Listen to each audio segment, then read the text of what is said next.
Here today with Greg Priddy, a senior fellow at the Center for the National Interest.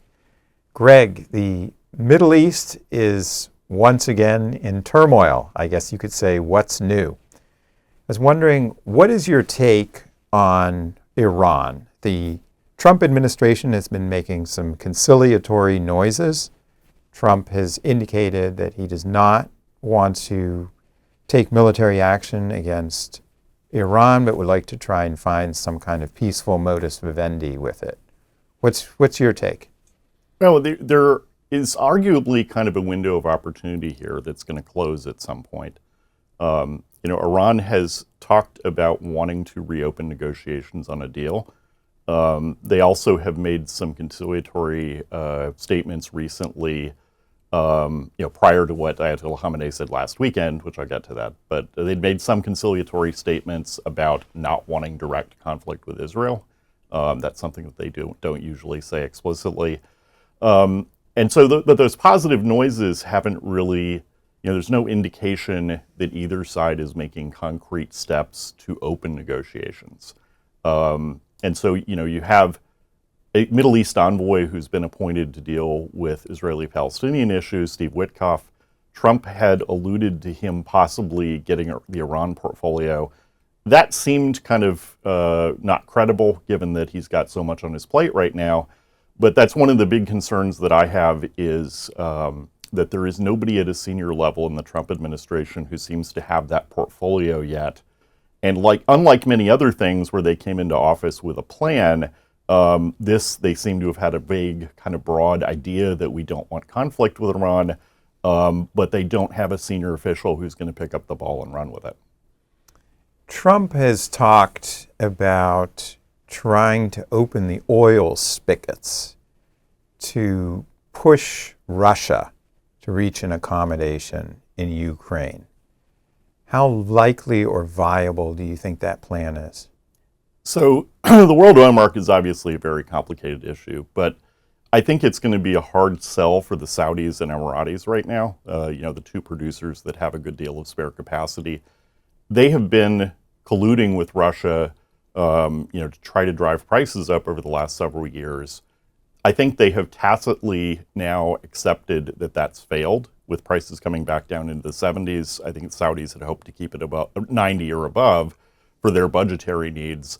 But the problem is, with all this spare capacity, they don't want to bring that all back onto the market in one fell swoop, because that would cause a price collapse. They want to bring it on in measured amounts that slow down competing supply, like from Texas coming on, but avoid a really precipitous collapse in prices. And that's, so I think that not having that cooperation with Russia collapse is important to them. And it's going to be hard to get them to do something like, part of the reason that the Saudis opened the spigot in the late 1980s was that they wanted to see the Soviet Union get hit in terms of oil prices, among other reasons, taking back market share. But this, I don't think, is an analogous situation, because Russia has been part of the grouping that's been controlling supply. So they really don't want to see that fall apart. What is your take on the issue of Iran evading sanctions and selling oil to China? How significant a source of revenue has that been in the past couple of years during the Biden administration? And do you think the Trump administration would be able to apply a tourniquet to that supply? They probably can if they're willing to play hardball with China. It is true that the Biden administration clearly soft-pedaled enforcement. They didn't go after the larger Chinese oil companies. They also didn't go after the larger Chinese banks. And they kind of had a system where some of the independent, teapot, quote unquote, refiners were taking some of it, but some of it also ended up the larger ones. But they have sanctioned only entities that are not globally significant. And so Iran was exporting last year around 1.6 million barrels a day on average. That seems to have come off a little bit toward the end of the year, I think in anticipation that Trump is going to tighten up. And there's some indication that some Chinese entities that were involved in those transactions have been backing off from them.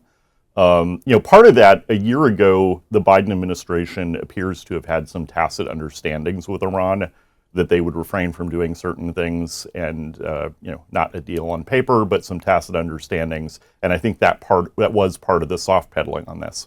Now the question for me is, if they go further with enforcement, it's not going to come off to zero, but it could come off to less than 500,000 barrels a day, where it was during the later years of the first Trump administration. They're certainly capable of achieving that again. And I think India probably is not going to be taking large volumes of it for a number of reasons, because they have more at stake in their relationship with the U.S. and they will probably toe the line on that.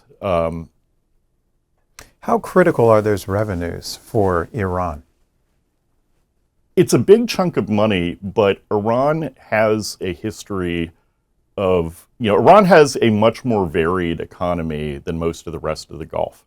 They have agriculture, they have manufacturing, a lot of their consumer goods. They're not in need of importing all of their food and all of their basic consumer goods. So Iran has been able to function as a resistance economy with low oil exports for periods of time. It's in a bad condition to be able to do that right now because they already have an energy crisis. They already, there are shortages of natural gas, there are electricity brownouts in some areas, but it has been able to get through as a resistance economy before without a lot of trade and avoid collapse. The question is, can they do that again? Now, what about also the issue of Iran had been supplying considerable weaponry to Hezbollah, Hamas, and was quite active in Syria as well?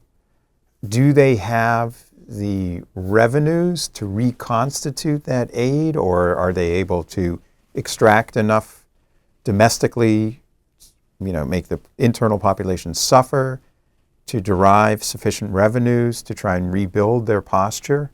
Or do you think it's over? It's certainly not good for that, but there's an argument that some people make that if we cut off the flow of funds into Iran, they won't be able to do all these things. But again, when you look at the history of it, like back during the first Trump administration, it really doesn't fall off that much. And again, Iran has a varied economy. The amount that they spend on these things is significant, but it pales in comparison to the size of, an economy with 100 million people. Even if it's running at a very modest level of per capita GDP, that's not a vast amount of money. And a lot of that is internal labor. So, paying people domestically with devalued currency is relatively cheap.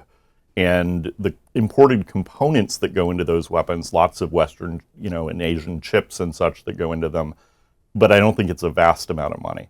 So it's definitely not good in terms of resourcing that, but I don't think it cripples it. The bigger question, I think, is just, with Syria not run by a government that is cooperating with Iran, that lack of a land bridge is huge. Having to get everything by sea or air to Hezbollah is a big impediment to them being able to get resources to them. Do you see a prospect that there could be a reconstitution of ties between Syria and Iran? Syria and Russia seems much more likely, because the Syrians have actually been talking about letting the Russians keep their bases if they do certain things, like returning Assad. So that's an active conversation. Iran, I really don't think so. Iran has tried to make the case to Ahmed al-Shara, the new interim leader in Syria, on the base of a shared Islamic front against Israel. But there's no indication that the Syrian side is really picking that up. And I think, the new Syrian regime has their hands full trying to solidify control and trying to find some sort of modus vivendi or reconciliation with the Kurds in the northeast, consolidating their territory. And I don't think there's no real indication that they are interested in colluding with Iran against Israel anytime in the near future.